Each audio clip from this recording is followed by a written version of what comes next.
Hello, my dear children. The topic of the day is motion. In motion, we are going to study various types of motion. In fact, we are going to study the whole spectrum of motion. And one of the motion, which is translatory motion, we'll study in detail. So before we proceed ahead with the detailed study of motion, let us know what exactly is motion. Children, motion is the process. Motion is, say, the activity. Motion is the phenomenon by virtue of which the position coordinate of an object or its constituent masses vary with time. The process because of which the position coordinates of an object or its constituent masses vary or change. If there is no variation of position coordinates of the object or its constituent masses, the object or the system of the masses is said to be in rest. Well, there are two types of motions. All motions have been broadly categorized into two different categories, and these are two pure types of motions. Well, one of the type of motion is called as translatory motion. Translatory motion. The other type of motion is called as rotational motion. Well, there is one more category of motion which is called as rolling motion. This rolling motion is the combination of translatory motion and rotational motion. So, if we look at the spectrum of the motion, there are basically two types of motions only. The other category, which is the combination of the two, is rolling motion. And various other types of motion like oscillatory motion, simple harmonic motion, vibrational motion, they all fall into these categories with some additional properties like periodicity or repeatability also added to them. So what is translatory motion? Well, the motion of an object is said to be translatory when each and every point mass of the object or system moves along parallel straight lines. The motion is said to be translatory when position coordinates of the object or its points masses vary such that the points along which they move, the locus of the points along which they move, are parallel straight lines. So if the trajectory of the point masses of the system or the object are parallel straight lines, then the motion is called as translatory motion. Suppose this is an object. This object moves from here to here. If we look at this object, well, this is the center of the object. Say this is a point mass of the object. This point mass moves from here to here and it follows this path. What is this path? This path is a straight line. If we look at this point mass of the system, so this point mass moves from here, this point mass moves from here and it reaches where? At this particular point. So this point mass of the system moves along this path, and what is this path? Straight line. If we look at this point mass, this object is moving from here to here. If we look at the various point masses of the system, if we look at this point mass, this point moves from here to this point. So what is this? This is trajectory of this point mass. Likewise, if we find out the trajectory of any point mass of this system, the trajectory of all the point masses would be what? Straight lines. Yeah, these are straight lines. Each and every point mass of the system moves along parallel straight lines. And if that be the case, the motion is called as translatory motion. Well, the second type of pure motion is rotational motion. And how do we define this motion?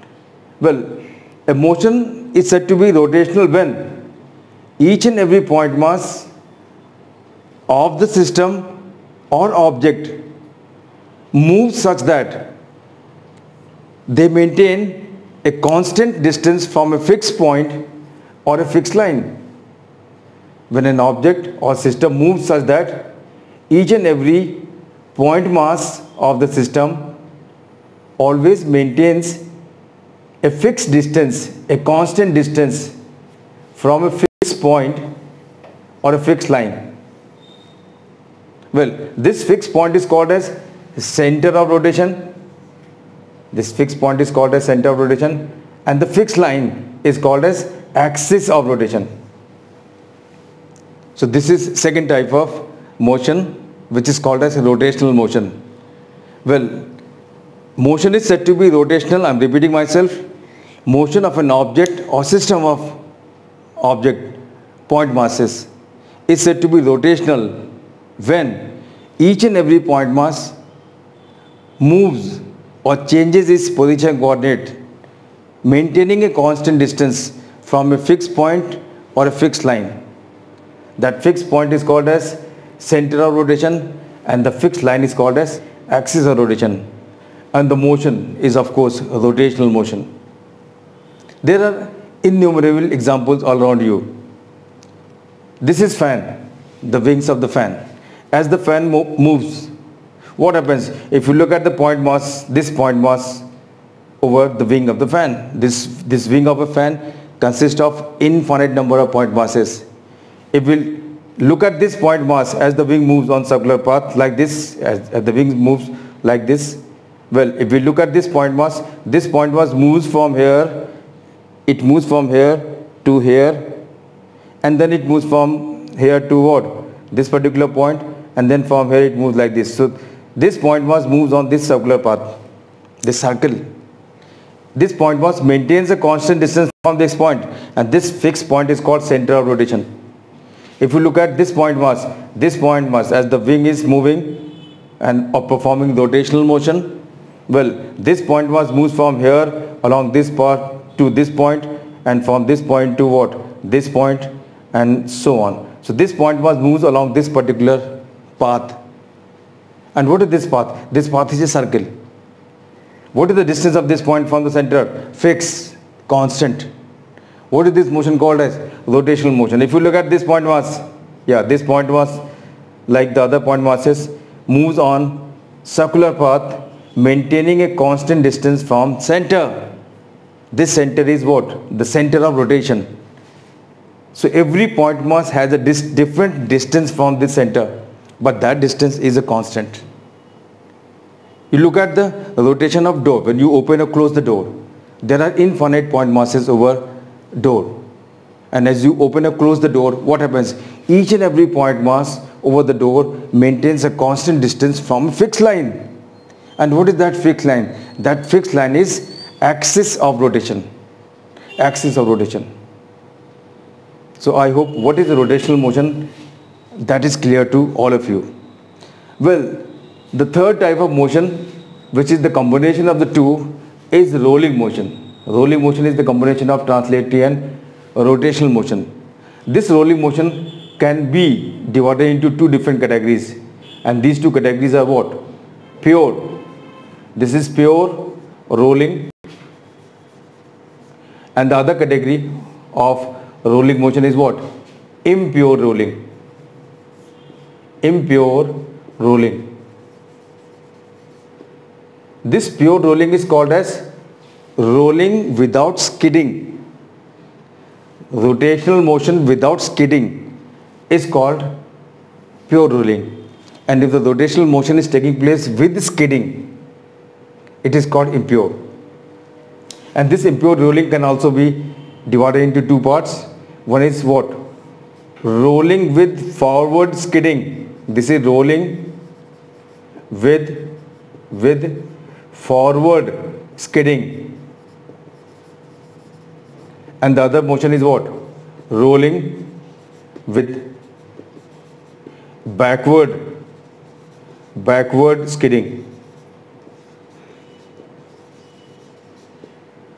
So this is rolling motion. We'll study all these motions gradually, and the agenda of the day is to study translatory motion in detail.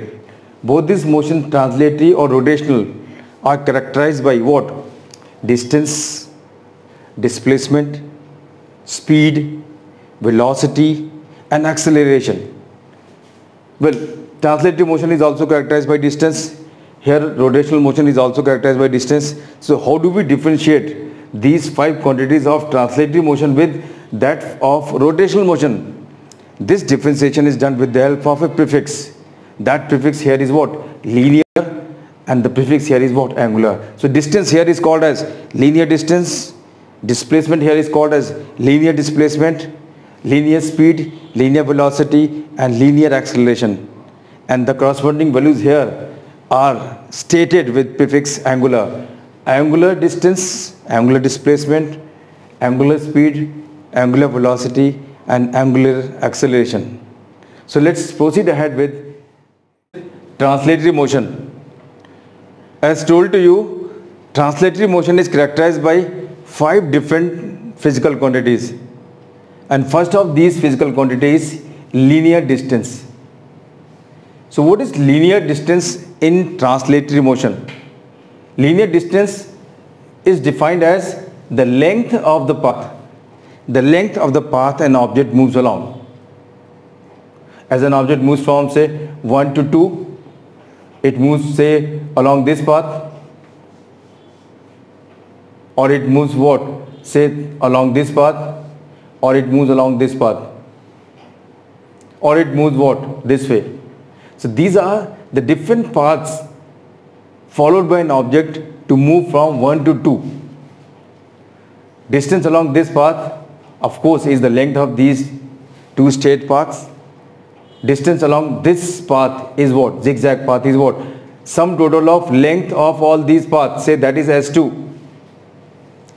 Distance along this path is the length of this path, which is say S3, and distance along this path is the length of this path, which is say S4. Since all these paths are different, therefore distances are going to be what? Different. So S1, S2, S3 and S4, all of them are different. As an object moves from 1 to 2 following different path, well, the distances are different. So this distance which characterizes translatory motion is nothing but path function. Path function. This distance has nothing to do with initial and final point. If we move from one given initial point to final point following different path, well, their length would also be different. Subsequently, the distances would also be different. So distance as a physical quantity, which is length of path, is path function. So this path is the definition. This is a type of function. Throughout physics, we'll come across 2 different type of functions. One would be path function, other would be point function. So this linear distance is path function, and of course it has no direction, therefore it is what? A scalar quantity. Unit as usual is meter, dimensional formula is L, as it is what? One of the fundamental physical quantity. The second physical quantity which characterizes translatory motion is linear displacement. Linear displacement. What is linear displacement? Linear displacement is defined as the shortest separation. It is defined as shortest separation between initial and final positions of an object. The shortest separation between initial and final position of an object is what is linear displacement. It is, of course, linear displacement is of course a vector quantity, because this shortest separation is always fixed in value and direction. If an object is moving from 1 to 2, if an object is moving from say 1 to 2, whatever path we may take up to move from 1 to 2, whatever path we may take up to move from 1 to 2, well, the shortest separation is this straight path joining 1 to what? 2. and this is what is a vector quantity. It has a well-defined magnitude, and that is this state length, and the direction is also fixed. So displacement is a vector quantity, and this displacement, let me tell you, this displacement is a point function. Point function. Why? It is simply because as an object moves from 1 to 2, the initial and final points are fixed. Whatever path an object may take to move from 1 to 2, for all these paths, the displacement is going to be same. Distances are different, but the displacement is going to be fixed as you move from one given point to another given point. That is why this displacement is what? Path function.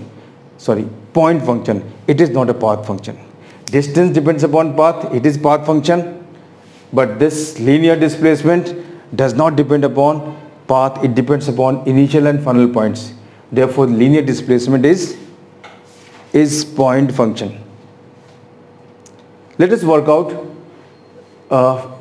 just a numerical before we wind up the class of the day. We'll continue with 3 more physical quantities in other class. But before we wind up the class, let us work out a very simple numerical. And that simple numerical is like this. Yeah, the question is like this. Find out the distance, number 2, displacement of tip of minute hand